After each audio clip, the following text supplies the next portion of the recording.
Hey kids, this is Ivan again. I'd like to talk to you now about an alternate method of modifying the percentage chance of thief skills that I've been toying around with. Now I use first edition thief skills because I use first edition as my platform, and also because they're a little bit better than the thief skills you find in basic or rules, cyclopedia, and that sort of thing. Because thieves really don't have a great chance of success at low levels anyway, so you might as well give them the better tables. Now, when I was talking about the thief in its own installment, I talked about the idea of situational modifiers, which I still use. So say you're trying to sneak past some guards that are drunk or just disinterested. Maybe you get a plus 30% bonus to your chance to succeed. But if you're trying to pick the mother of all locks, maybe you get a negative 50% to your base chance of success with that particular thing because it's really hard. Now, first edition has some modifiers to the thief's chance of success based on their dexterity. The bonuses really don't kick in generally until about a dexterity of 16, and the penalties can start as early as 11, and you really start to penalize a thief in terms of his chance of success.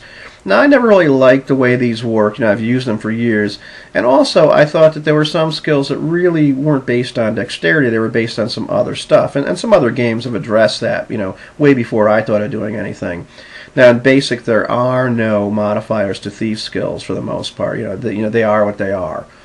But when I was talking about ability scores and ability score modifiers, and probably my first installment about my particular game, I was talking about the idea that first off, I use the basic Moldvay modifier. So at a 13, you get a plus 1, which would be like a plus 5% better chance to do something. I'm rolling on a d20. At a 16, you start to get plus 2, which would be like a plus 10% better if you were using percentile dice. And at an 18, you get a plus 3, which is like plus 15%. And it goes the same in reverse. Like, a 3 would give you a negative 3, or, negative 15% chance of success.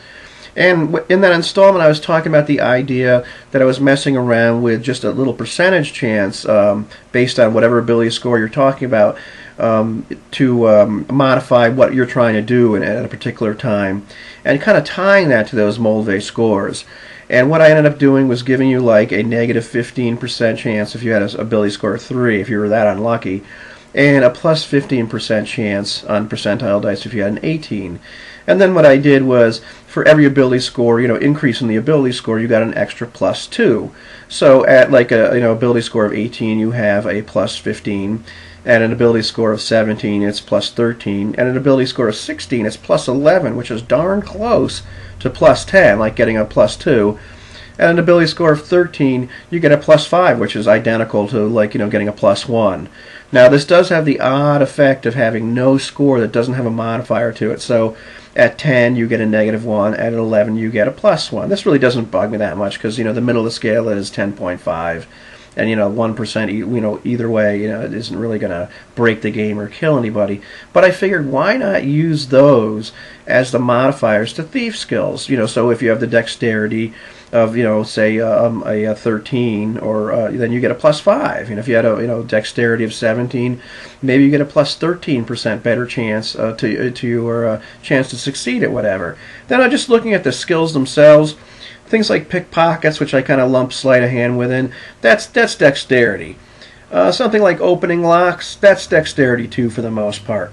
Finding and removing traps, to me, finding traps should be based on intelligence, not dexterity. But removing them should probably still be dexterity. Moving silently, dexterity. Hiding in shadows, dexterity. Hearing noise, a lot of people have lumped that in with wisdom, and that's what I'm doing in my game. And that, kind of goes to that whole perception idea that, you have to have a little bit of wisdom to determine, like, what sounds are really important. Something like climbing walls, well, that's strength. That's not dexterity. So your strength should affect that. Things like reading languages, being able to use magic items, read scrolls, that's all intelligence. So that's what I use to modify stuff like that. Now, you can certainly make cases that, certain abilities really should be modified by two things. So, like, say, maybe opening locks should be an intelligence and dexterity thing. I like to keep it simple and elegant, so I'm not mixing those. But if you want to do something like that, you can certainly stack them, which is a little high, but you can do that.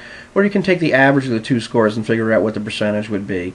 Like I said, for me, that's a little bit too messy, but if you want to go that way, you can.